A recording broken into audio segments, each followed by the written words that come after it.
Notikumā, kuru mēs lasījām, bija runa par kādu zēnu, kas ir atvests pie mācekļiem un kuram Jēzus palīdz. Šis zēns zināmā mērā reprezentē, jeb runā par cilvēcisko sabiedrību. Mēs varam droši vilkt paralēles starp šo nelaimīgo zēnu un cilvēci. Un mēs varam vilkt paralēles starp Jēzus mācekļiem un kristīgo draudzi šīs dienas mācekļiem. Cilvēciskā sabiedrība ir līdzīga šim zēnam tajā ziņā, ka visa cilvēciskā sabiedrība, politiskā dzīve, ekonomiskā dzīve, kultūras dzīve, tā sabiedrība un tās dzīve, tās daudzveidībā pasaulē atrodas sataniskā ietekmē. To mums jāpatur prātā. Mums to jāpatur prātā, kad mēs nodarbojamies ar šīs dzīves lietām. Mums to jāpatur prātā, kad mēs skatāmies, tas, ko visi cilvēki šodien skatās televīziju, mums to jāpatur prātā tad, kad mēs lasām literatūru, mums to jāpatur prātā, kad mēs nodarbojamies ar tirgošanos, pārdošanu un pirkšanu un tā tālāk.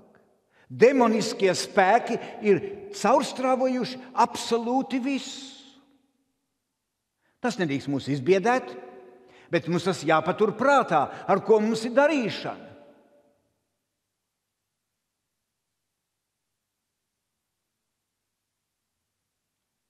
Mums, Dieva ļaudīm, ir uzticēta liela atbildība.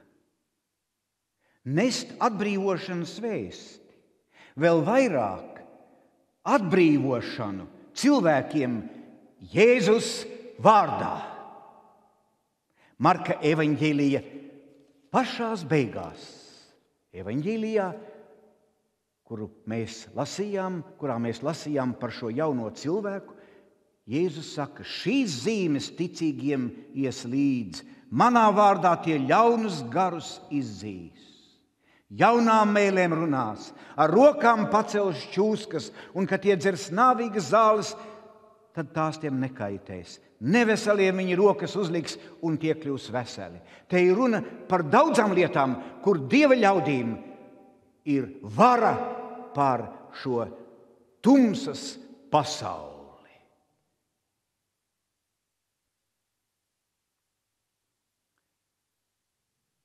Mīļie draugi, Sātans ir ļoti spēcīgs. Ļoti spēcīgs. Daudz spēcīgāks nekā mēs. Bet vienu lietu mums jāpatur prātā, ka Sātans nav otrais dievs. Viņš uzdodas par dievu. Un Bībelē mēs pāris vietās lasām jaunajā derībā šīs pasaules dievs, Sātans. Viņš vēlās būt dievs.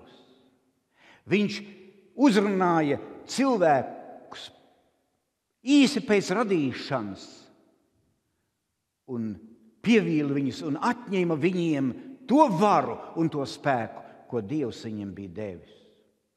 Bet viņš nav otrais dievs. Sātans nav vispēcīgs. Ievērojiet. Tas ir ļoti nozīmīgi. Sātanam ir liela vara, demoniskiem spēkiem ir liels spēks, liela vara, bet Sātans un viņa armija nav vispēcīgi. Vienīgi Dievs ir vispēcīgs. Jēzus sacīja, man pieder visa vara debesīs un virs zemes. Golgātā pie krusta mirstot, tā ir dziļa garīga patiesība. Jēzus sadragāja Sātana galvu, vecās šķūskas galvu. Sātans ir ļoti spēcīgs, bet viņš tajā pašā laikā ir uzvarēts ienaidnieks. Jēzus viņu uzvarēja. Vai tas nav brīnišķīgi? Priecājieties, Dieva ļaudis! Jēzus ir uzvarētājs. Sātans ir uzvarēts ienaidnieks. Bet paceļās jautājums. Ja mums ir uzticēta šī atbrīvošanas kalpošana, ja mums ir uzticēta cīņa pret tumsas spēkiem pasaulē, cilvēkos, kāpēc mums neizdodas? Kāpēc mums neizdodas? Kāpēc mēs nevaram svinēt uzvaru atkal un atkal? Kāpēc?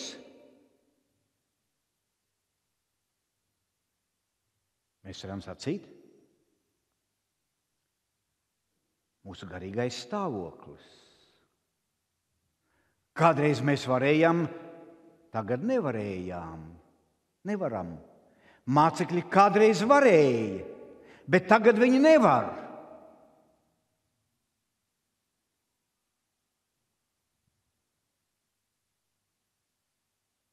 Jēzus saka, šī suga. Sabiedrība, kurā mēs šodien dzīvojam, atšķirās ļoti lielā mērā no tās sabiedrības, kura bija pirms gadiem 50, 100, 200 un vairāk gadiem. Daudzi teologi saka, ka mēs dzīvojam pēc kristietības laikmetā. Es nevaru īsti piekrist. Es domāju, ka šis apzīmējums pēc kristietības laikmets prasa zināmu komentāru, jeb zināmu paskaidrojumu. Tas nozīmē gluži vienkārši to, ka šodien vairs nav tā, kā bija pirms 200 gadiem, ka absolūti visi cilvēki piederēja kādai baznīcai un tikai atsevišķi bija brīvdomātāji un ateisti. Tas laiks ir pagājis. Šodien arvien mazāk un mazāk cilvēki pieder pat nominālām baznīcām. Mūsu laikmets ir atšķirīgs. Nav vairs kristietība dominējošā filosofija. Mēs lasām svētajos rakstos, ka viena no svētā gara dāvanām ir garu pazīšanas dāvana. Mācekļiem toreiz, kad šis jaunais cilvēks pie viņiem tika atvests, nebija šī dāvana. Viņi vēl nebija saņēmuši svēto garu ar garīgām dāvanām. Un Jēzum vajadzēja sacīt, šī suga, ar ko jūs tagad sastopaties, neiziet citādi kā caur lūgšanām un gavēšanu. Atšķirīga suga, citāda. Un tā mēs varam sacīt, ka demoniskie spēki, kuri tur savās važās un savā ietekmē cilvēku sabiedrību visā pasaulē, šodien ir īpaša suga. Reliģiskā vide atšķiras no tās, kurā daudz no mums dzīvoja 30, 40, 50 gadu atpakaļ. Šodien cilvēku reliģiskā gaume ir lielā mērā mainījusies. Šodien liels pievilkšanas spēks ir austrumu reliģijām, jaunā laikmeta atziņām. Arvien vairāk un vairāk cilvēki grimst visāda veida okultismā. Kristieši arī grimst pagāniskās idejās un mācībās. Joprojām pārdošanā ir Paul Jangičo grāmata par 4. dimensiju. Varbūt, ka jūs esat lasījuši. Kas tad tā ir par grāmatu? Tur ir kristiešu mācītājs, dienvidkorejietis, kurš māca cilvēkiem šamanismu, vizualizēšanu. Pretēji svētiem rakstiem, pretēji Bībeles mācībai.